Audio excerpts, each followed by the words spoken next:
কখনো হাত থেকে টাকা ফুরাবে না, এটা আল্লাহর জাতের কসম করে বলছি। আমার পরীক্ষিত আমল, আমি যতবার আমল করেছি ততবার ফলাফল পেয়েছি। দিন প্রচারের নিয়তে আপনি সবার কাছে এই দাওয়াতটি পৌঁছে দিবেন শেয়ার করে।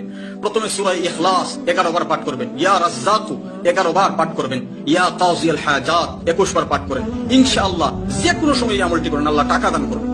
কখনো হাত থেকে টাকা ফুরাবে না, এটা আল্লাহর জাতের কসম করে বলছি। আমার পরীক্ষিত আমল, আমি যতবার আমল করেছি ততবার ফলাফল পেয়েছি।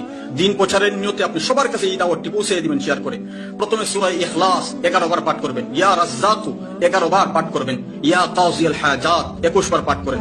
ইনশাআল্লাহ যে কোনো সময় এই আমলটি করেন, আল্লাহ টাকা দান করবেন। কখনো হাত থেকে টাকা ফুরাবে না, এটা আল্লাহর জাতের কসম করে বলছি। আমার পরীক্ষিত আমল, আমি যতবার আমল করেছি ততবার ফলাফল পেয়েছি। দিন প্রচারের নিয়তে আপনি সবার কাছে এই দাওয়াতটি পৌঁছে দিবেন শেয়ার করে। প্রথমে সূরা ইখলাস 11 বার পাঠ করবেন, ইয়া রাজ্জাকু 11 বার পাঠ করবেন, ইয়া কাযিয়াল হাজাত 21 বার পাঠ করেন। ইনশাআল্লাহ যে কোনো সময় এই আমলটি করেন, আল্লাহ টাকা দান করবেন।